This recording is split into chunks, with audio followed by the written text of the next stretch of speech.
political deadlock in Lebanon. It's widening the sectarian divide and leading to a rise in violence. Politicians have failed to form a government, and the position of Prime Minister remains vacant.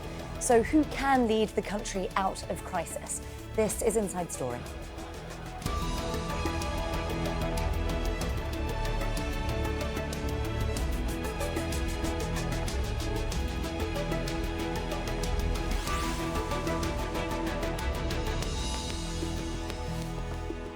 Hello there and welcome to the programme. I'm Nastasya Tay.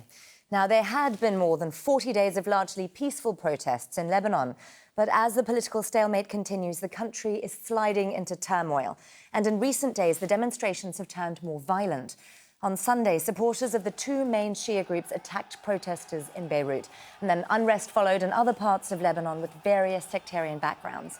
Sunni leader and caretaker Prime Minister Saad Hariri says he's not going to form the next government. Here's an example of what can happen when rival groups meet in the street. What happened yesterday is that people from the Amal movement and Hezbollah were protesting. We didn't talk to them or curse them or anything. We were sitting inside the tents and some people stayed here on the street. Suddenly rocks and bottles started to fall on us. The army surrounded and protected us. The Amal and Hezbollah groups threw petrol on us and the tents caught fire while young people and women were in it. The army relocated us to another tent which they surrounded because all of us were inside of it.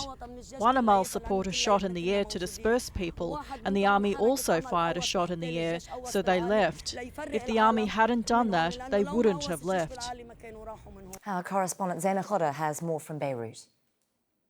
About a month ago, the Prime Minister resigned. He said he did that. He heeded the call from the street, but the President asked him to stay on in a caretaker capacity. And ever since, the ruling elite, those who are in power, have been negotiating with him on the shape of a new government. He is a popular leader. He is also the Sunni leader in Lebanon. And this is a country there's a deep divide between sects. And if one sect feels that they have been left out of power, then that is dangerous. Despite what we have been seeing in the streets, the multi-sectarian protest movement, at the end of the day, like I mentioned, if someone like Hariri leaves office, then the Sunni community will feel that he has been the scapegoat. Why should he be the only one who doesn't return to office? Why not the Christian leader, the president of the country, Michel Aoun, or the Shia leader, the House Speaker, Nabi Berri? Why don't they leave office and heed the call from the street? Now, Hariri saying that he's no longer interested. He's blaming really his partners in government, saying that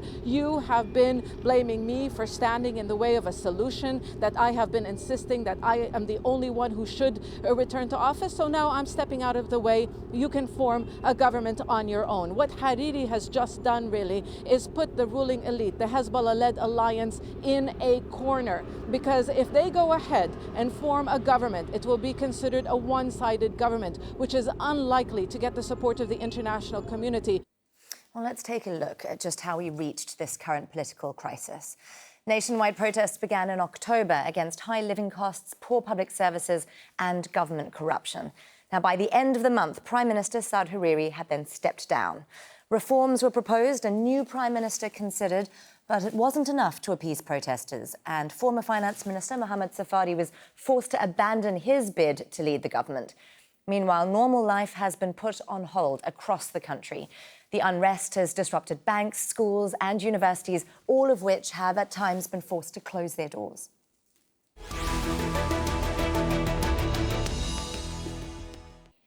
Well, joining me now are our guests. Firstly, in Beirut, we have Ibrahim Mmm-Nam-nae, who's a political commentator. On Skype in Cambridge, Massachusetts, we have Rami Khouri, who's a professor at the American University of Beirut and is also a senior fellow at the Harvard Kennedy School. And also in Beirut, we have Hasan Youness, who's an author of Trends of Business and is also a professor of international business management. A warm welcome to you all.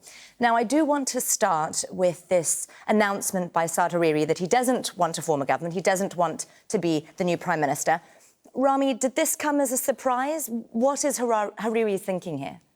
Nobody knows what Hariri is thinking except Hariri, and whatever he's thinking changes every once in a while because he's a politician in a very volatile country going through a very tumultuous period. A lot of the actions and statements that we're getting from either individuals or political groups, whether it's actions on the ground or media statements, is all political jockeying, essentially, because you've got two big camps in Lebanon now. One of them is trying to radically change the governance system and the national values of Lebanon as manifested in its policies, which is the protesters and their allies. And then you've got the other camp, which is some of the traditional parties who are not really happy with the protests, and they're trying to maintain the old system more or less as it is with moderate changes. And therefore, any statements that you hear, like Hariri's, are partly designed for political jockeying, and partly they represent serious frustration as well, because the country's falling into a terrible economic collapse if nothing is done soon. Well, let's take a closer look at that statement from Saad Hariri, the one that he just released. He said, "I'm sticking by the rule, not me, but someone else, to form a government that meets the aspirations of young men and women." And then he went on to say, "What is more dangerous than the major national crisis and sharp economic crisis our country is passing through, and which is preventing us from dealing with these two intertwined crises, is the state of chronic denial being expressed on several occasions over the past few weeks." Now, Ibrahim, let me ask you, who's he accusing of this chronic denial here? Well, basically, he's trying, I think Hariri is basically trying to send a message to the other political parties, his previous allies, as we see now, that he's not in good terms and he's not okay with the kind of conditions that they've been trying to put for him to form the government. We see that this is all kind of interplay between themselves and for their internal negotiations in between the ruling elite to reach a certain condition whereby they can form a government as per the old ways that they have been using prior to the revolution. This is the way they dealt with each other, and now we can see how this is also manifesting on the streets with what we call rough negotiation, sending out certain kind of sectarian, how they say, thugs, trying to bring back the sectarian and civil war memories to enhance their negotiation conditions in between themselves. Well, I do want to come to that violence in a second, but before we get there, Hasan, I want to ask you, because Hariri is saying that he's chosen to do this to expedite the formation of a new government. Is this likely to speed things up, or could it just delay things even further? It would definitely delay things even further, because it's an interplay between the traditional parties, as one of the guests has just mentioned, and many accusations to Hariri is that he's awaiting a certain regional password or an international password until the next step becomes clearer. Actually, in Lebanon, we have never been in this volatile, uncertain, complex and ambiguous country decision makers by ourselves. We always await a certain password. We always await a certain deal, which is usually cooked at the regional level, for example, in Saudi Arabia, in At-Taif, or in Doha, or even internationally, while awaiting the talks between maybe Russia and the US, between the P5+1 countries and other regional or international powers. So I think that this interplay gives Hariri more time to know how the international agenda is being clearer and what would the destiny of Lebanon be. And until then, the things in the streets are escalating, and the streets can never be controlled. It's beyond the control of the traditional parties, because everything in Lebanon is sectarian. Everything in Lebanon can be politicized. Well, there are now ostensibly consultations scheduled for Thursday. So let me ask you then, Rami, are there actually any real alternatives to Hariri? And there are obviously lots of backroom deals being done here. And as you said, it does look like a lot of this is about trying to place pressure on Hezbollah. What is the next move now? Well, it's not only Hezbollah. Hezbollah is the main party, but you've got the President's Party, you've got the Amal people, and there's smaller groups. So you have two major camps, really, that shape the political landscape in Lebanon now. There are, of course, many alternatives. Lebanon is a country, if anything, Lebanon is a country of amazing human talent. And I live there and I've been there for many years and I see it every day. It's just extraordinary, the amount of human talent you have. Even if you're constrained, you've got to pick a Sunni or a Shia or a Christian. There are hundreds of qualified people who could run these posts. So it's not the question of are there personalities who are alternatives. It's a question of will the political power structure, the sectarian oligarchic system that has run the country for 30, 40 years, will it be flexible enough to meet some or many of the demands of the masses of people in the streets, who probably represent over half the country, I would guess. Is there any flexibility in the traditional power structure, or does the traditional power structure, as we've seen recently with the street demonstrations and some statements, does it insist on keeping the old sectarian sharing the pie system, which is the whole reason why half the country's out in the street demonstrating? So that's the real Hassan question. wanting to jump in here. So Hassan, go for it.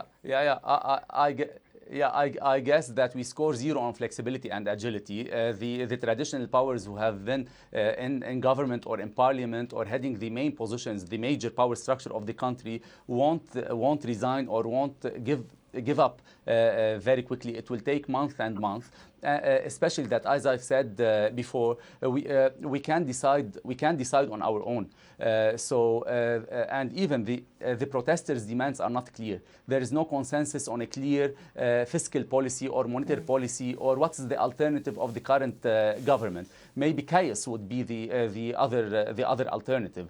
As long as there is no clear leadership on the side of the protests or of the protesters, then the other parties won't give up. And it's clear that they won't be giving up, especially that we have a great rivalry between the major political parties in Lebanon, the Christian parties amongst themselves, and between the Christians and the Muslims, and between the Sunni Muslims and the Shia Muslims, and it's being translated on the streets. Yesterday, we have seen the confrontation on the border lines between the Christian highly populated Ain al-Rimmani and the highly populated Muslim neighboring city, which is Shia. This could have been a bloody confrontation if the army didn't interfere.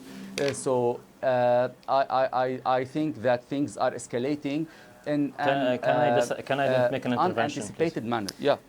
Yeah, but Ibrahim, I feel like you don't agree. Please jump in. Yes, I think this is the kind of narrative that the traditional political power is trying to disseminate. This is the kind of discourse that exclusively puts all the players within the ruling elite, and this disregards totally the revolution and the kind of play as a major player now in the equation. For I believe that despite the fact that many of the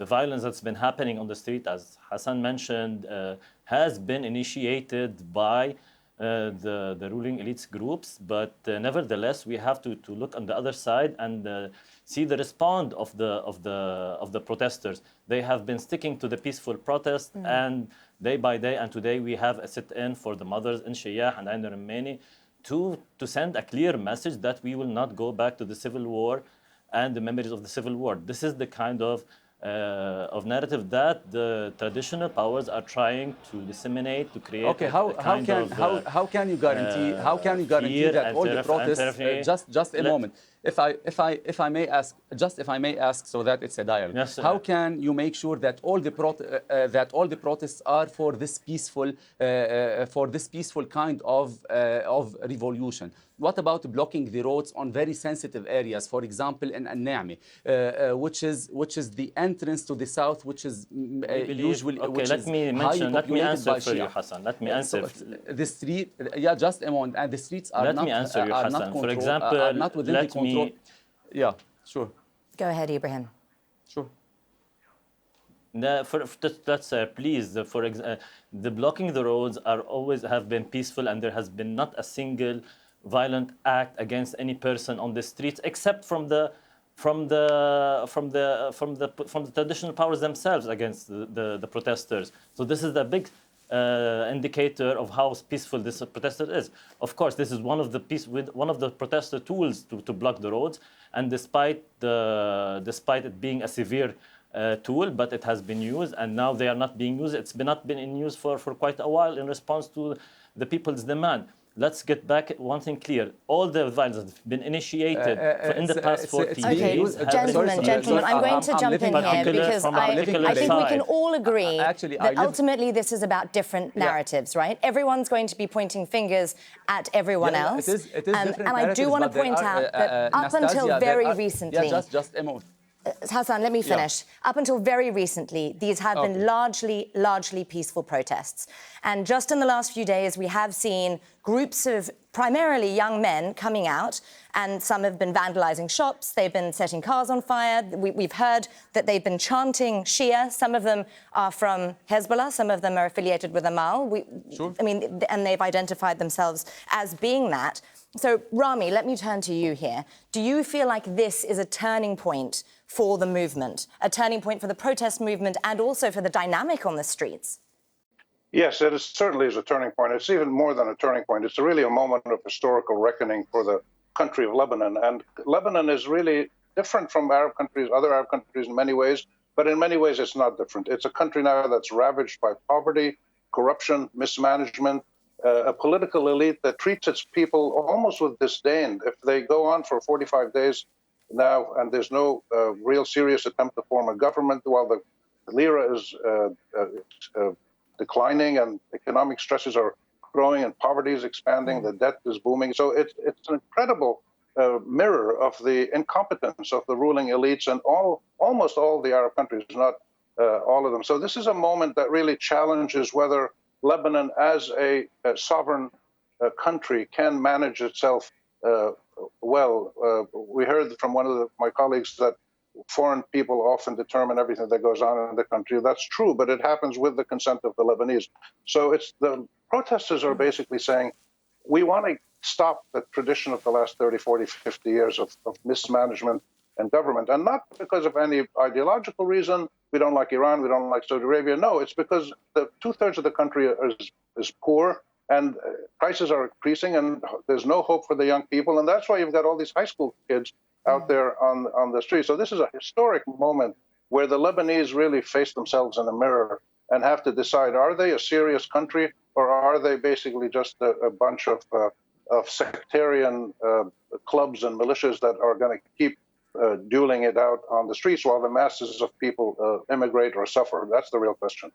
Hassan, I know you have strong feelings about this, so I'm going to go to you. We haven't heard an official condemnation of the violence that we've seen from Hassan Nasrallah. Is that potentially being read on the streets as a tacit consent to continue with this kind of behaviour? Okay. First, I'd like to agree with Rami regarding the intolerated behavior of the traditional political parties or the political elite of the country regarding the level of unprecedented corruption they have arrived to, which has many repercussions at the economic level, at the monetary level, etc. And my students are amongst the protesters, and I've been with the protesters until the fourth day, until Prime Minister Hariri had his paper of reform, which is highly criticized, yet we could have built on it, because I believe that the solution is not on the streets, not by blocking roads, because this can be beyond the control of the protesters themselves and beyond the control of the traditional political parties. It can be beyond the control. And I don't like to have a revolutionary change in Lebanon with a certain amount of blood which we are fed of. Actually, I'd like to have evolutionary change, and the revolutionary change can take place in 2 years from now in the next parliamentary elections. Regarding the protesters who are Shia mainly, who are pro-Hezbollah or pro-Amal movement, they might have been there based on a sign sent by their major political parties, or it could have been based on their an initiative done by them. Definitely, I'm against that. It doesn't represent the Shia, actually. The lack of political statement by Sayyid Hassan Nasrallah, maybe it can raise some questions, yet many political figures from Hezbollah have condemned these moves. But whether they have condemned it or not, when you have a political party with more than a million citizens who are pro this political party, you can't control these a million. Maybe a few hundreds of these people want to resort to the street for a solution. Sure. Maybe they are not educated enough. Maybe they want to show to demonstrate their power. Sure, and there's obviously a lot of speculation going on here about what's motivating a lot of people. But as all three of you have talked about, at the heart of all of this and the heart of this protest movement were economic grievances. And that's really where this all began. And that's what brought people out onto the streets, is this deep economic crisis. And now things seem to be deteriorating even further. So I want to take a look at this. A shortage in US dollars has now caused several businesses to close and many people to lose their jobs. It's also driven up the cost of goods in a country where almost everything is imported. And now banks have reopened, but many have also put informal capital controls into place. So let's have a listen to what some of the protesters have had to say about that. The university wants to convert our tuition fees to dollars, as we all know that the Lebanese lira is in danger and it can collapse. And already there are no dollars in the country. If the university wants to save itself, how we will save ourselves and continue our education in this country? So no, we want our payments to remain in lira. We're not able to withdraw money. We're not able to get paid. We're not able to live. I hope that all the Lebanese people, all of those who have bank payments and loans for the house, no one goes and makes any payments. The banks are the first thing we need to fight against. So, Ibrahim, what is the way out from here? Is a technocratic government the answer? Would it have the legitimacy in the international community to be able to function and to try to rescue the country from this economic morass that it's in? Well, basically, I think the most important thing and the most logical thing to do is for the ruling elite to listen to what the demands of the protesters are. And they are asking for an independent government, an independent prime minister who can regain back the trust of the Lebanese people as well as the international community. This economic crisis has many accumulations of policies, of bad policies for a long time. Nevertheless, we don't expect that this will be resolved without regaining the trust. No one is trusting that anyone from this establishment or ruling elite is able to make a serious change or a major change in policy that will reflect positively on this country. So what the ruling elite right now is basically just roaming around in circles and is trying to negotiate in an indirect way and pick from the same pool that they have been picking for prime ministers, the club, etc., and picking same profiles who have been basically regarded by the protesters as not acceptable. And they are still playing the same game and wasting time. This gives you an indicator of how this ruling elite, what are they doing. So basically, I think it will not be easy time for them, and I think it's going to take a while before they reach an understanding of how they need to submit to the demands of the people in the street. Rami, I see you nodding there, so let me come to you and give you the final say here. Are you hopeful, sitting outside Lebanon and watching what's happening from a third-party perspective? Do you feel hopeful that there is going to be some kind of resolution anytime soon to this crisis? I'm hopeful in the long run because the Lebanese are incredibly talented people and they've put up with a lot over the last 30, 40 years. And they've spoken with very clear voices. We've never had such a large number of people expressing what they want. So in the long run, there will be some kind of resolution. In the short run, I think what the most striking thing to me, I was in Lebanon last week for a week and I went to the demonstrations. I talked to a lot of people. The most striking thing to me is the kind of confusion that defines much of the ruling elite, including the incumbent government, the president, some of the Shiite movements, some of the Christian movements, the Druze, all of them. The top people in Lebanon have spoken out very, very mildly about what's going on. They don't really know how to react because they've never confronted a situation where their own citizenry is asserting its values and its desires and its rights as citizens. And this is a whole new ballgame.